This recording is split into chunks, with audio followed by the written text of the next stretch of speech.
Rajsamand Lok Sabha seat से कांग्रेस के प्रत्याशी डॉक्टर दामोदर गुजर को घोषित करने के बाद कांग्रेस में अंतर्कलह की स्थिति देखी जा रही है और एक प्रत्याशी के निर्दलीय चुनाव लड़ने की सुगबुगाहट भी तेज हो गई है। लोकसभा चुनाव को लेकर राजसमंद में पहले कांग्रेस की ओर से भीम के पूर्व विधायक सुदर्शन सिंह रावत को प्रत्याशी बनाया गया था, लेकिन उन्होंने चुनाव लड़ने से इनकार कर दिया। इसके बाद कांग्रेस कमेटी द्वारा वापस दोबारा से चिंतन मनन मंथन किया गया। उसमें प्रथम दृष्टया मुख्य रूप से 3 नामों की चर्चा हुई थी। उसमें कार्तिक चौधरी और दुर्गा सिंह राठौड़ के नाम चर्चाओं में चले थे, लेकिन इसके बाद वापस कांग्रेस कमेटी द्वारा भीलवाड़ा में जो कांग्रेस प्रत्याशी बनाए गए थे दामोदर गुजर को राजसमंद शिफ्ट कर दिया और वहां पर डॉक्टर सीपी जोशी को भीलवाड़ा का प्रत्याशी बनाया है।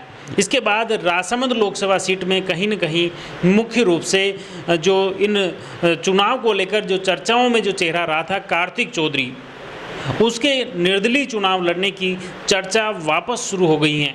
बताया जा रहा है कि कार्तिक चौधरी 2 अप्रैल को डेगाना में एक बड़ी जनसभा करने जा रहे हैं, जिसमें ये बताया जा रहा है कि वे उनके समर्थकों से चर्चा करेंगे, विचार करेंगे और उसके बाद अगला निर्णय लेंगे।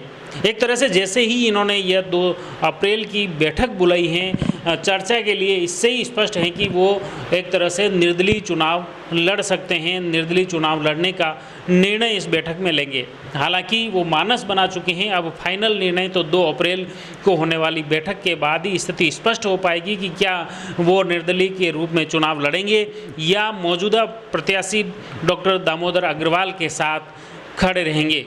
ये देखने वाली बात होगी, क्योंकि राजसमंद लोकसभा सीट पर मुख्य रूप से भाजपा की तरफ से उदयपुर के पूर्व राज परिवार के सदस्य महिमा कुमारी को मैदान में उतारा गया है, तो दूसरी तरफ अब कांग्रेस की तरफ से डॉक्टर दामोदर गुजर को मैदान में उतारा है। जो दामोदर गुजर की मुख्य रूप से मैं प्रोफाइल बताना चाहता हूँ कि वो मुख्य रूप से पुलिस उप अधीक्षक रहे और उसके बाद उन्होंने राजनीति में ज्वाइन कर लिया। 2009 से वो राजनीति में सक्रिय बताए जा रहे हैं। सवाई माधोपुर के एक गांव के वो रहने वाले हैं और दौसा से वो पहले विधानसभा चुनाव 2013 में लड़ चुके हैं। 2013 में वो बसपा से चुनाव लड़े थे, तब उन्हें करीब 1447 वोट मिले थे और उस वक्त उनकी जमानत भी जब्त हो गई थी। बाद में कांग्रेस में शामिल हो गए और कांग्रेस में सक्रियता इन्होंने दिखाई और पिछली गहलोत सरकार के दौरान वे देवनारायण बोर्ड के सदस्य भी रहे। इस तरह राजनीति में वो काफ़ी एक्टिव रहे और इस बार भी उन्होंने मुख्य रूप से सबसे पहले लोकसभा चुनाव में टोंक से उन्होंने टिकट मांगा था, लेकिन टोंक से हरीश मीणा को मैदान में उतार दिया कांग्रेस ने और उनका टिकट कट गया। उसके बाद उन्होंने कोटा से टिकट मांगा था, लेकिन कोटा में भी भाजपा से कांग्रेस में शामिल हुए प्रहलाद गुंजल को टिकट दे दिया गया कांग्रेस की तरफ से। फिर उन्हें भीलवाड़ा में कोई बड़ा नेता नहीं होने पर उन्होंने डॉक्टर दामोदर गुजर को भीलवाड़ा लोकसभा से उन्हें प्रत्याशी बनाया गया था।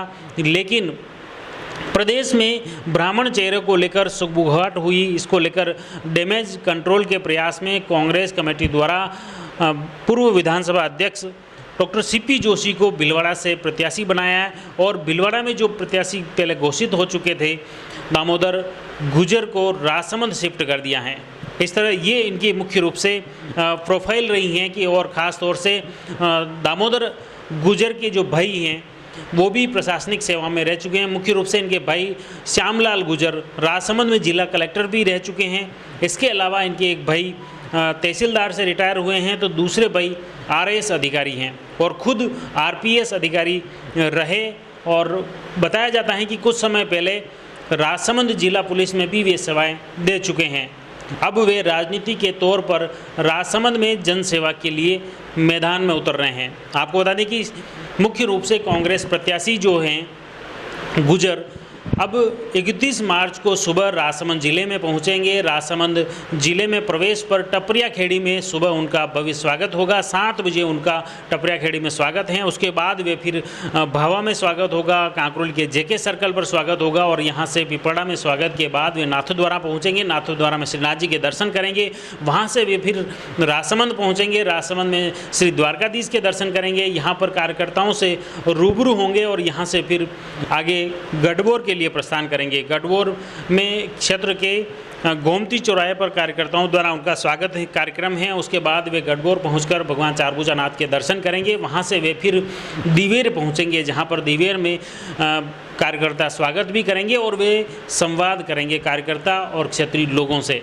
इस तरह ये अब उनका कार्यक्रम बन चुका है। प्रत्याशी घोषित होने के बाद अब वो 31 मार्च को राजसमंद जिले के दौरे पर रहेंगे। आने वाले वक्त में क्या कुछ उठापटक होती हैं, फिलहाल जो तस्वीर हैं उसमें कांग्रेस की तरफ से डॉक्टर दामोदर गुजर और भाजपा की तरफ से महिमा कुमारी मैदान में है।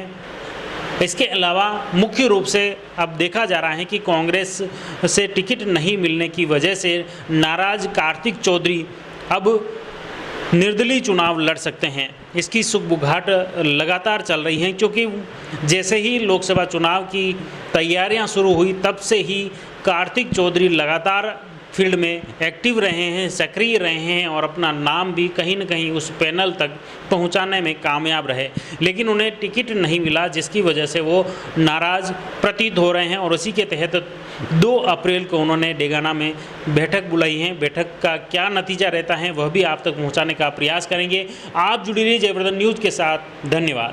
The Maruti Nandan grand Nathdwara स्थित एकमात्र ultra luxurious 5 star hotel, Rajsamand जिले की एकमात्र 5 star hotel the Maruti Nandan grand में भोजन की स्वादिष्ट थाली अब सिर्फ 290 रुपए में। श्रीनाथ जी की नगरी नाथद्वारा में इस सुनहरे अवसर का आनंद अवश्य उठाएं।